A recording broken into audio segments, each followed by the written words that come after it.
윤 대표님, 사전투표만 끝내놓고 보자, 지내놓고 보자 하는 사람이 양문석, 안산 상록갑 후보 아닙니까? 거기는 정말 거기는 그 김준혁은 저질 망발이지만 양문석은 범죄자예요. 범죄자. 여기는 산문서이죠. 바로 그 하옥 때도 아무 지장이 없어요. 포청천이 그랬잖아요. 작두를 내령하라 해서 쳐도 아무 하자가 없을 정도로 범죄 행위에 연루된 자예요. 그러니까 김준혁하고 또 달라요. 지금 새마을 중앙에서 수성 새마을 금고에 대해서 현장 감사를 나갔지 않습니까? 1일부터 지금 8일까지 일주일간 하겠다는 거예요. 그런데 8일 날 끝나면은 이미 저 중간 선거는 끝나버리는 거예요. 네, 그렇죠. 그런데 일단 지금까지 나온 거 채널A가 단독 보도를 한 거 보면은 그 물품 구입 증빙 서류 이게 지금 엉터리라는 게 다 드러났다는 거 아닙니까? 1차적 그게 제일 중요한 거 아니에요. 그렇죠. 11억 빌리는데 사업자 등록 내가지고 사업자라고 해갖고 냈는데 그것에 대한 증거로 낸 게 물품 구입 증빙 서류인데 그게 허위라는 거 아니에요? 그렇죠. 대학생인 딸이 그 사업을 한다고 그래야지 새마을금고에서 대출이 되거든요. 그러니까. 11억을 처음에는 대부회사에서 받았는데 그 금리가 엄청 비싸거든요. 뭐 20, 30% 그랬던 모양이에요. 그러니까 도저히 안 되겠다. 새마을금고도 한 10% 되지만 그걸로 받아가지고 옛날 걸 갚은 거거든요. 그런데 새마을금고에서는 그 당시에 우리 금융당국이 주택담보대출을 막을 때예요. 강남 아파트는. 그러니까 주택담보대출이 안 되니까 사업자 대출로 받은 거죠. 그러니까 대학생 딸을 사업한다고 뻥을 친 거예요. 그렇죠. 뻥을 쳐서 일단 대출을 받은 다음에 사업자 등록하고서 사업 실적을 또 새마을금고에 내야 되거든요. 그 서류를 매출을 이제 5억 정도 되는데 그 허위 서류 5억 물품 서류인데 지금 확인된 것만 1억 이상이 없는 회사, 가공회사를 만들어가지고 베이퍼 컴퍼니 수년 전 폐업한 아예 뭐 회사도 없는데 거기에서 매출을 1억 이상 했다는 거야. 그러니까 가짜 서류라고 봐야죠. 그 1억뿐만 아니라 5억 매출 중에 뭐 사업자도 없고 뭐 유령 업체가 또 많다는 거예요. 그래서 억지로 만든 거죠. 그렇죠. 이거를 지금 그 새마을금고 중앙에서도 조사를 하고 있고 금감원 조사팀에서 오늘부터 또 조사에 합류했습니다. 그런데 들리는 이야기는 새마을 중앙회가 이 민주당한테 잘못 보였다는 우리가 아주 골치 아플 것 같아. 자칫하다가는 이게 민주당한테 찍혀가지고 어려움을 당할 것 같아서 이 감사를 나갔는데 머뭇머뭇하는 모양이에요. 그러니까 이제 금감원이 바로 투입이 된 것 같습니다. 그렇죠. 새마을금고 중앙회가 정치 바람을 많이 타거든요. 그렇군요. 지금 회장은 누군지는 모르겠어요. 정치 바람을 많이 타니까 그 선거 끝나면은 또 오라 가라 하면 귀찮잖아요. 국정감사 불러서 또 망신 주고 하면 귀찮으니까 좀 눈치 보는 것 같아요. 눈치 보는데 행안부 소속이거든요. 새마을금고는 금감원 소속이 아니라 행안부에서 금감원에다가 여기 조사 좀 해줘라. 그래서 파견 나갔는데 뭐 하루 이틀이면 조사는 끝날 것 같습니다. 단일 대출이거든요. 그러니까 거짓말한 게 금방 속된 말로 뽀롱이 날 겁니다. 이게 무슨 복잡한 사안도 아니잖아요. 가서 서류 보면 금방 알잖아요. 서류 보고 그 매출이 진짜 있나. 근데 새마을금고 중앙회에서는 일주일간을 한다는 거예요. 1일부터 8일까지. 그러니까 그쪽에서도 좀 바람이 들어갔는지 일단 사전투표는 넘길 때까지 감사를 좀 해갖고 발표를 하라. 뭐 그렇게 된 모양이야. 그렇죠. 우야무야 해서. 그러니까 금감원이 바로 투입된 거 아닙니까? 그렇죠. 뭐 정의는 빨리 밝혀져야죠. 오늘 내일이면 다 밝혀지는 거 아니에요? 언론 보도 팍 지금 뜰 것 아니겠습니까? 이거는 이제 간단한 대출 바꾼 게 아니라 업무 방해. 정상적인 업무 방해했잖아. 누구한테 양문석은 누구한테 피해 준 거 있냐 그랬는데 다른 사람한테 갈 돈이 양문석한테 간 거예요. 그걸 갖고 또 부동산 투기 강남 아파트를 사서 강남 아파트가 더 오른 거예요. 이런 수요가 없었으면 아파트가 그렇게 안 올랐을 거예요. 근데 양문석이는 그걸 팔아서 갚으면 되는 거 아니냐. 이런 얘기를 하는데 음주운전하고 차 팔면 됩니까? 그러니까 그거하고 똑같죠. 한동훈 비대위원장이 얘기했잖아요. 음주운전 사고 내고 차 팔으면 해결되냐고. 그러니까 말이 안 되는 거죠. 자기가 그 이번에 업무 방해 또 서류 위조했으면 그 사문서 위조 또 사기 대출이니까 사기 혐의가 많아요. 여기에 대해서 저 처벌을 받아야죠. 그리고 양문석이가 이미 자신의 그 SNS인가 뭐 또 발표를 하면서 입장을 네. 11억 가져다가 네. 6억은 그 리콘가 무슨 네. 대부 업체 네. 빌린 돈 갚았고 그렇죠. 5억은 네. 지인들한테 몇백만 원에서 몇천만 원씩 이렇게 빌린 걸 전부 갚았다. 네. 그러니까 이 사업자 등록을 내 가지고 그 11억 원을 가져온 것 자체가 네. 스스로 이게 잘못된 그렇죠. 것이라는 것을 자국을 한 거예요. 자기가 이미 벌써 끝난 거죠. 예. 자기가 그러니까 재발등 찍은 그렇죠. 겁니다. 11억 받아서 해명한다는 게 재발등 그렇죠. 찍은 거예요. 예. 말씀하신 대로 대부업체 6억 갖고 예, 사인한테 이걸 여기저기 5억을 빌렸는가 봐요. 네. 그거 이제 갚았다. 그러니까 사업은 안 한 거예요. 다른 지금 캐나다 연수가 있잖아요. 그러니까요.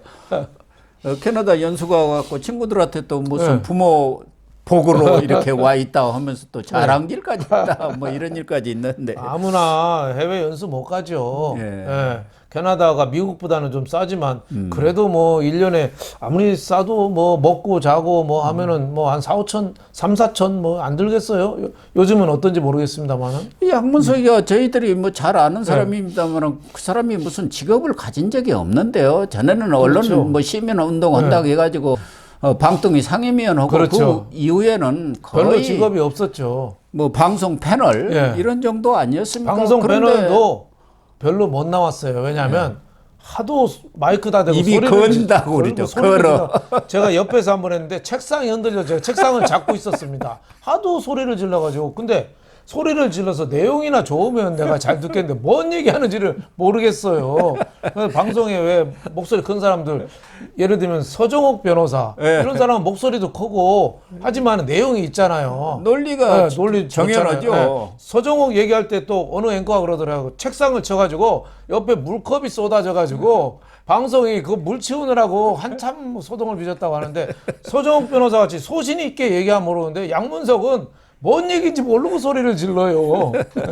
근데 서류를 보니까 소득세를 2020년에 양문석이가 3,800만 원을 냈는데 2021년에는 9,900만 원. 소득세를 거의 1억을 냈더라고요. 어디서 그렇게 소득세가 글쎄, 1억 가까이 된다면 엄청난 건데요. 그렇죠. 뭘 갖고 벌었는지 저도 좀 이해가 잘 안 갑니다. 그러니까요. 공식적으로는 뭐 공공미디어 연구소라고 그러는데 그 별로 활동을 하는 데는 아니거든요.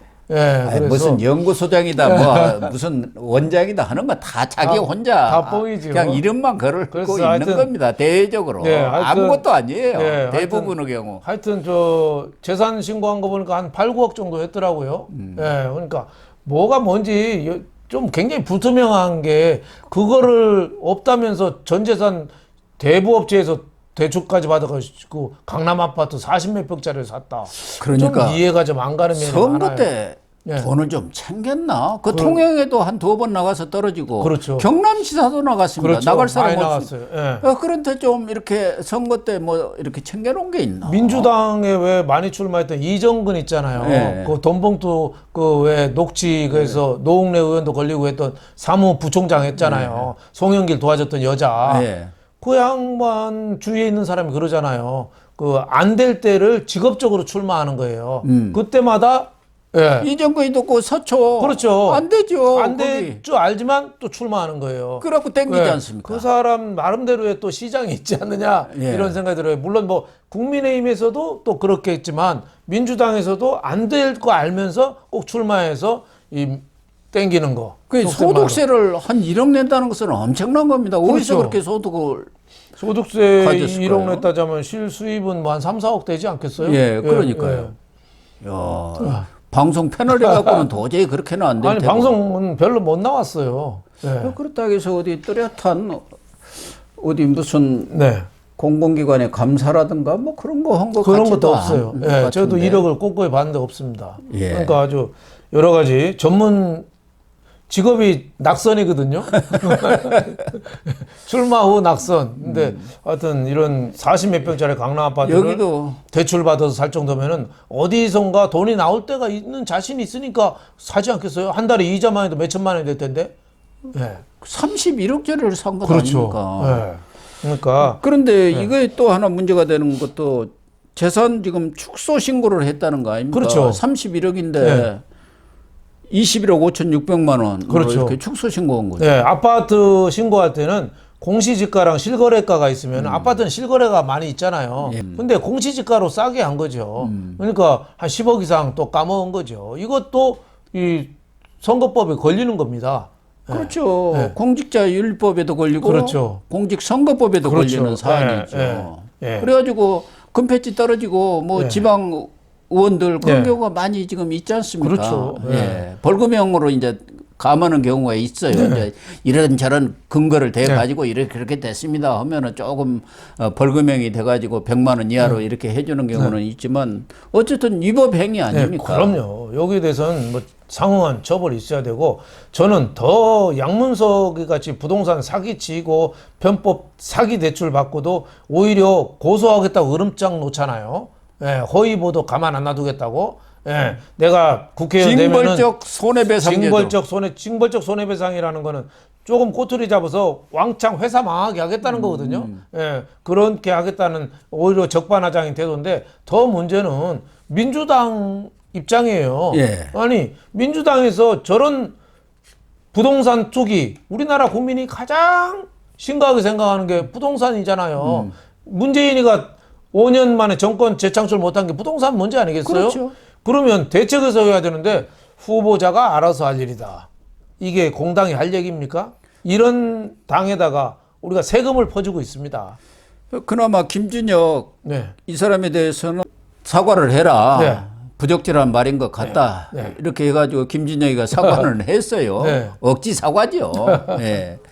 김민석 상황실장이 그렇게 권유를 해갖고 어제 저녁인가 그렇게 사과를 했던데 이 양문석이는 하도 찐명으로 이재명 호위무사를 했으니까 이재명이 그냥 탁 봐주는 거고 이 김진혁이는 중앙대 후배 아니에요. 중앙대 그러니까 후배다. 또 그것 때문에 또 지금 이재명이가 딱 쥐고 있는 거예요. 아니 이재명이는 자기한테 아부하고 딸랑거리는 사람 끝까지 봐주거든요. 예, 그러니까. 안기령이가 뭐 누구 뭐 영화 배우보다 잘생겼다 그러니까 뭐 차 뭔가 왜 뭐 바로 그냥 해주는 것처럼 아니 김준혁이가 그랬잖아요. 정조보다 훌륭하시다고. 그러니까 가만 놔두겠어요. 계속 같이 가는 거죠.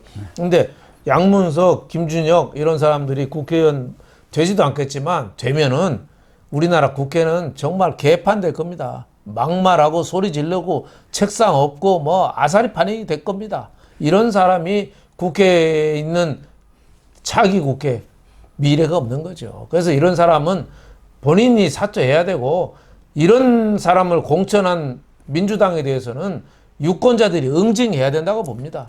안산 네. 이 갑 유권자들이 네. 응징을 해야죠. 그럼요. 네, 안산이 뭐 세월호 희생자들이 많은 데라 너무 지금 왼쪽으로 가가지고 묻지도 않고 보이지도 않고 출마만 하면 다 찍어주잖아요. 네, 무조건 민주당이에요. 그렇죠. 안산이 이제 좀 바뀌어야 되지 않나 이런 생각이 듭니다. 이 양문석이가 그만두면은 그거 딱 두 사람 나와 있어요. 국민의힘의 장성민 후보가 그냥 당선이죠. 그렇게 될 가능성이 있는지 좀 더 지켜볼 필요는 있는 것 같습니다. 수원 김준혁 자리는 또 이수정 교수. 이수정 교수. 그러니까 그 사람들한테 행운이 티켓이 갈지. 이 사람 하여튼 양문석하고 김준혁을 지키다 보면은 민주당이 수도권에서 망합니다. 그래서 뭘 다리를 자른 건지 아니면 다리 살리려다가 몸통 다 죽어버릴 건지 민주당이 저는 선택해야 된다고 봐요. 이재명이 선택을 해야죠. 이재명이 선택해야 된다고 봐요. 그래야 할 것 같습니다. 이제 한 7, 8일 남았으니까 이재명이 어떤 선택을 할지 한번 지켜보도록 하시죠. 이재명이 또 코너에 물리면 어쩔 수 없이 손절하지 않겠습니까? 그렇죠. 그 사람은 또 잘라낼 때를 아주 비장하게 잘라내버리잖아요. 냉정하게 탁 잘라버리잖아요. 이재명의 저 하나도 안 웃기는 이상한 개그 그거 좀 안 봤으면 좋겠어요. 그러니까. 중국에도 쉐쉐, 대만에도 쉐쉐 이런 말할 때 그 표정 봐요. 사람이 어떻게 저런 표정이 나올까?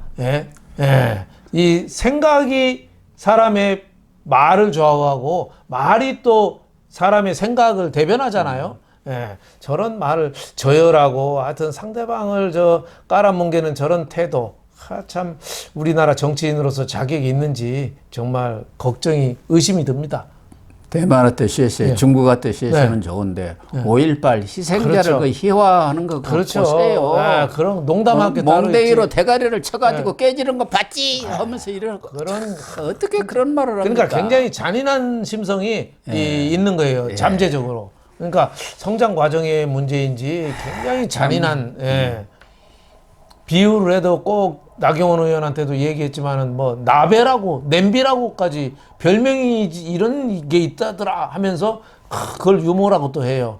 아니, 그런 사람이 김준혁 양문석에도 그냥 팍 독하게 잘라버리면 얼마나 시원하겠습니까? 그러면은 수도권에서 열석은 더 얻을 텐데요. 그렇죠. 예.